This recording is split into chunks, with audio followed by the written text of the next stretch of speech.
So let's start with where this takes place. Can you catch us up on where in the Redneck Riviera we are and why it's connected to somebody? Yeah. Am I looking at you? Yeah, either way. Remember, emotional moment. Okay. Our movie takes place in Kentucky.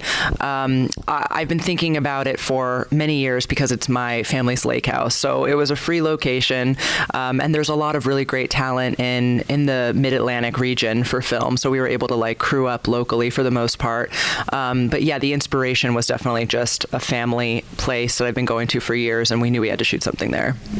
You know, we were just talking about the opening shot, but I'm guessing since you live there, you've probably had ideas or shot ideas through your whole time living there. Yeah, definitely. I think that was one of the advantages of, or any for a filmmaker who has an intimate connection to a location. You can plan the movie out in your head for a long time, and working with a DP who was super excited and game and kind of a beast, honestly. Our DP Kelsey Talton was really down for anything and really helped us with the camera movement. But the shot list and the static shots have been in my head for a long time. Very cool. I love to ask people who co-direct, how does it work? What is the dynamic on set with co-direction? Well, on the day, it really, I would say that I'm obviously at the monitor more frequently because Lauren was in every scene. And leading up to the shoot itself, it was a very, very collaborative process. I came on later. Lauren had already had this idea ruminating for probably a few years. And we worked on the script together. Had multiple drafts for ready to go. And then once I was onboarded, we kind of just continued that development process together. So it was pretty collaborative all the way through. There was a decent rehearsal process, which was great and offered, I think, the opportunity for Lauren to kind of help shape performances as well. And yeah, it's just making sure that we're really on the same page leading up to the shoot. I'm curious, it's a beautiful location and we get to see that. Was it at all difficult weather, anything impacting shooting that time frame? Well, I mean, it was hot, it was summer, but we did it during the weekdays after school had come back in session because that is a kind of it's a popular lake. It's a popular lake and it can get rowdy on the weekends in the summer. So we waited till school was back and shot it in the week. We did run into the cloudy day. We were not going to shoot all the inside scenes on the first day, but it was overcast and we really wanted to shoot with sun. So for the outdoor sequences, so that changed our schedule. And then we did have a guy who was drilling. He was drilling to make a foundation for a house, literally cutting rock. And we were so nervous that was going to affect our sound, but actually it was fine. It was fine. Lessons for the day, if you hear it, sometimes it's fine on the sound and you don't need to freak out. Would you consider this, proof of a concept for a feature, or is this a standalone? How do you register this in your head? This is a standalone film. I mean, which I think is sometimes the beauty of short films that choose to go that route. It's a story that really gets told in the time that it gets told, and I think we did hear from a couple people that it leaves you wanting more, which feels good, but at the end of the day, this is an insular, one-off thing. Mm-hmm. And Lauren and I have been collaborators for at least 10 years at this point. So we have other projects kind of in the fire at the moment that will, I think, add to our portfolio as a team. And I would say they have a similar kind of humor and heart and that genre bending element that we like to play with. So while Super Deep Down is a standalone, I think it is also representative of something that we're trying to build together overall.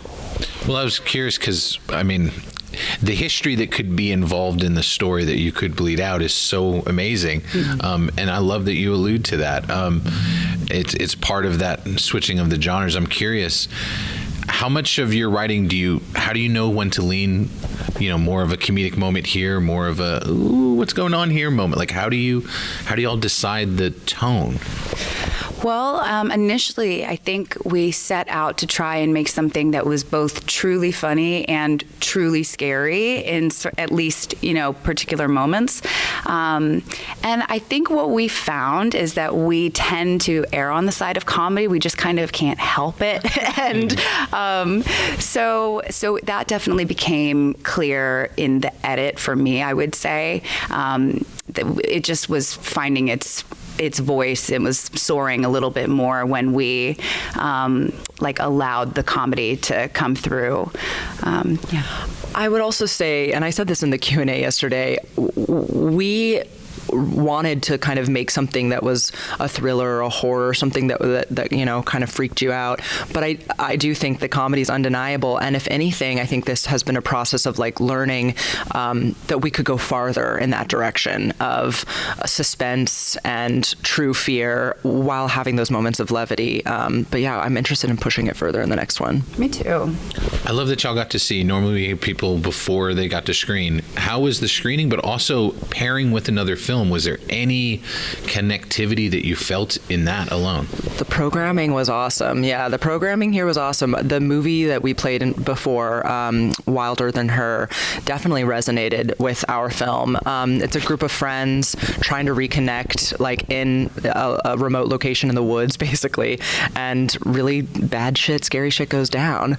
And watching it, honestly, watching it in that venue was really lovely, and being able to connect with other filmmakers, female filmmakers, was special. But yeah, I thought it was so remarkable, how similar they were in terms of the architecture of the story and just kind of those particular elements of a group of three women or three friends, and yet it didn't feel at all to me yesterday like they were stepping on each other's toes. They were really so different, but just a great pair together.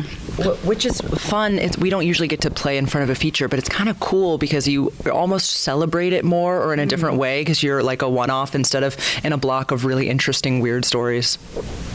I love that you mentioned other women filmmakers. Can you talk about being here at Tallgrass, knowing, Melanie is trying to cultivate a group of talented filmmakers of all varieties? It's happening. There are so many cool female and femme filmmakers here. And I to the point I've been having this conversation with so many people throughout the weekend. We're all looking around there's a lot of us. It's very heartening and lends a very warm sense of community, I think. Love that. Yeah. What is it like hearing from Tallgrass? You're going to be here and deciding to come here. That's not always the case. What does that mean to travel with your film? Oh my gosh, it's been such a delight. Yeah. I think we were excited about the possibility of this festival. It has such a great reputation. And then to get in was a dream. And it's really, we've been blown away by what the festival has provided for us in terms of community and opportunity and, the wonderful people we've gotten to meet. So I would say that this is kind of the cherry on top. Making the film was definitely, I still think that is the best part, the actual being there on set and doing it. But this one's really good too. I have no other comments. We love Tallgrass. We love Tallgrass. Yeah. Dev mentioned he loved the title forms. Can you talk to me about not just the design of that, but everything connected to that? I love that.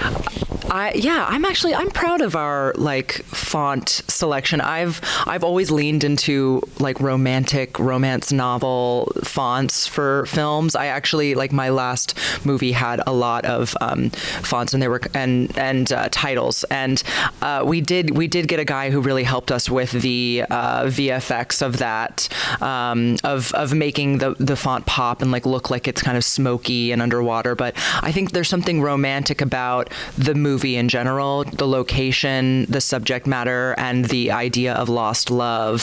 So we wanted it to feel a little old-timey and a little romantic. It does. It comes across. Yeah. Good. Since y'all have talked about already about working together, is there anything you can share with us down the line? Anything you're working on that you're excited to get out there? Yeah, I don't want to say our concept for the feature that we've literally just written a first draft of, because I feel like someone's going to steal it, and I've never thought that about anything, and that's so dumb. But I would say the vague, response is it's an apocalyptic buddy comedy. Haven't seen one of those. Yeah, well, there might be a couple of those, but ours is going to be dope. So I would love to ask, as far as people following you and finding out more about y'all's work, where can we find out? Damn, Instagram is probably the easiest, which is so sad. I have a website that's our production company that we've done multiple things through is called Tricky Bick, and that's trickybick.com. Bick was my grandma, who was born and raised in Wichita, by the way. So random. But my Instagram handle is my last name, Sevigny, with a bunch of periods in between each letter, which is annoying. I am on Instagram at Lexi_Pepper. And I also have a website. It's LexiPappas.com, where I have some of my other work available to watch, other short films that I've made, one of which Lauren and I made together. And Super Deep Down is the handle for our movie. Yeah. Title, was that always the title? No, it was called Liberation Weekend. In our Seed and Spark, and that was because there was a rap in the movie. There was like a song where they were like singing to her about being liberated, and it just didn't really stick. Doesn't roll off the tongue. We worked so hard on a title. I wish I could remember some of the pitches. Do you remember them? I do. Share. This is lovely. Okay, incomplete. Well, maybe not complete, just. We did consider Super Wet Dead Lesbians. Yes, we did, yeah. That could be the feature. That could be the feature. No, it was just, we wanted to ultimately hit on something that spoke to maybe multiple levels of the film, right? So there's like the friendship conflict that has been like simmering below the surface, and then of course the drowned town and its ghosts under the surface of the lake. So Super Deep Down just felt like the most appropriate. Yeah, a little millennial, we love the word super. Yeah, we do. Well, Lexi, Lauren, thank you for bringing the film here and coming yourselves. It's been a pleasure, and we love chatting with you guys. Thank you. It has been a pleasure. Thank you.